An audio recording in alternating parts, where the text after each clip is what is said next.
I am here in Sherburne County, Minnesota, at a place named Sand Dunes State Forest. This state forest, along with Uncas Dunes Scientific and Natural Area, protect around 850 acres of inactive dunes. So if you look around, you will not find the typical wind-blowing dunes that you would expect from the name sand dunes, but underneath all this vegetation, there is still very sandy soil. So in today's video, let's explore how this sandy soil formed, and some other interesting facts about this state forest. So spanning several counties around me in Minnesota, there is the Uncas Sand Plain, a large area of uniquely sandy soil.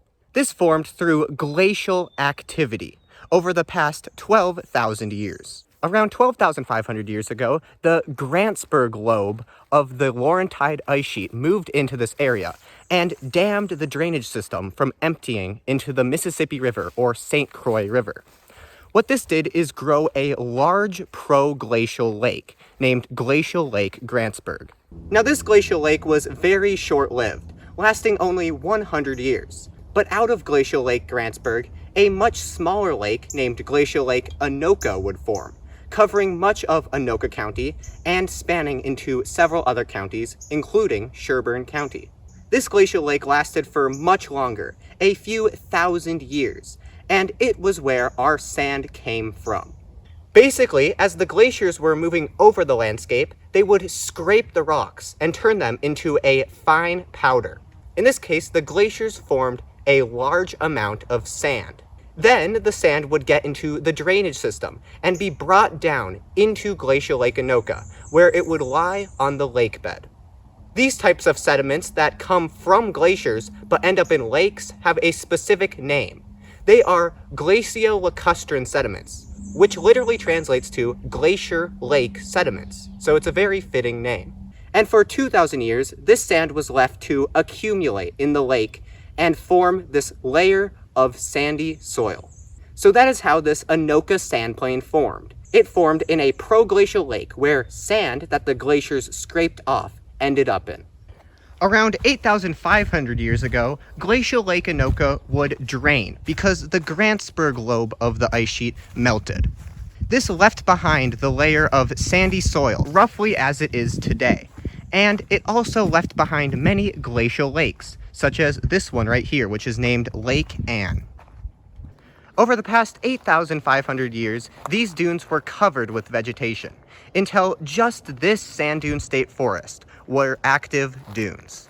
However, in the 1940s, over 2,000 acres of primarily pines were planted on these dunes, which turned the remaining active dunes inactive, and left us with the vegetated sandy soil that we can see today.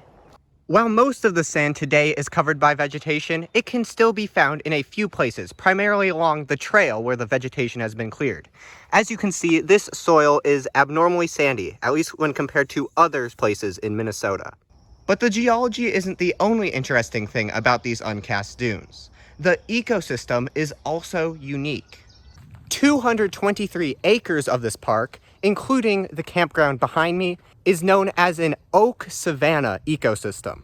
Oak savannas used to be abundant across the Midwest. They mark the transition place between woodlands and prairies. But today, they are seriously endangered. In the past, 10% of Minnesota's surface was covered with oak savannas, but today, it's only a fraction of that number. So why is this?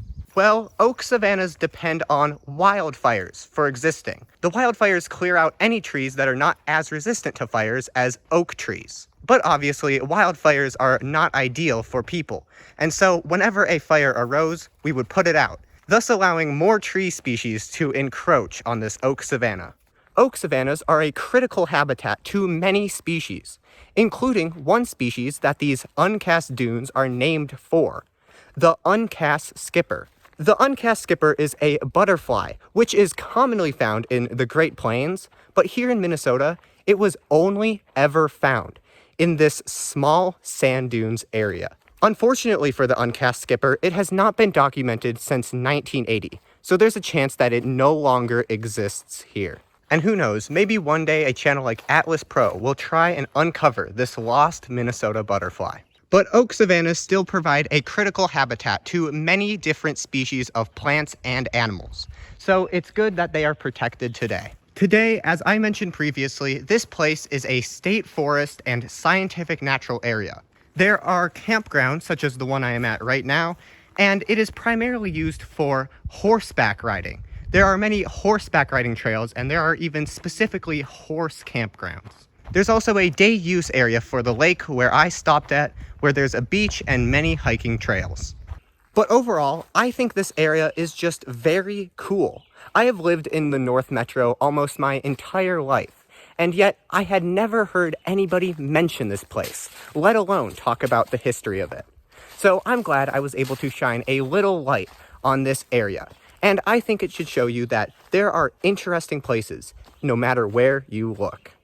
Thanks for watching, and if you learned something new, please subscribe. Thank you.